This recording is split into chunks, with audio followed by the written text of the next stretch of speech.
Impossible de parler de Silvio Berlusconi sans mentionner ses plus grandes gaffes qui ont façonné son image en Italie comme à l'international.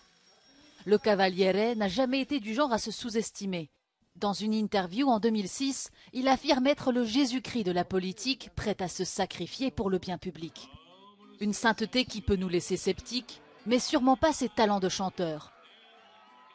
Crooner de croisière pendant ses études, l'ancien président du Conseil aimait pousser la chansonnette pour impressionner son public. Mais d'autres performances ont plutôt provoqué un tollé, comme au Parlement européen, où il a comparé l'eurodéputé allemand Martin Schulz à un gardien de camp nazi parce qu'il avait osé parler de son conflit d'intérêts. Silvio Berlusconi, un homme aux opinions tranchées, en particulier en ce qui concerne la nourriture.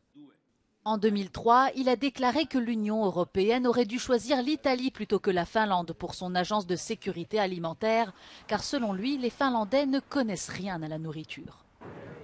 5 ans plus tard, la provocation vire à l'incident diplomatique avec les États-Unis lorsqu'il décrit le nouveau président Barack Obama comme jeune, beau et bronzé.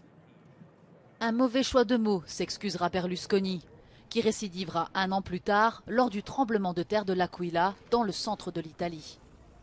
En visite sur place, il tente de remonter le moral des rescapés en comparant leur hébergement d'urgence à un camping de vacances.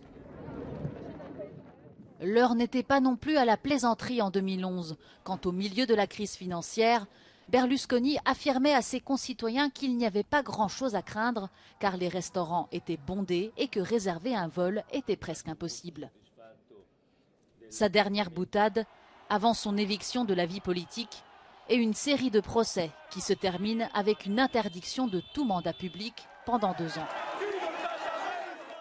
Mention spéciale pour ses tenues improbables, en particulier à l'été 2004, lorsque Berlusconi a accueilli le Premier ministre britannique Tony Blair en Sardaigne, arborant un total look blanc avec un bandana en guise de couvre-chef qui devait cacher une récente greffe de cheveux.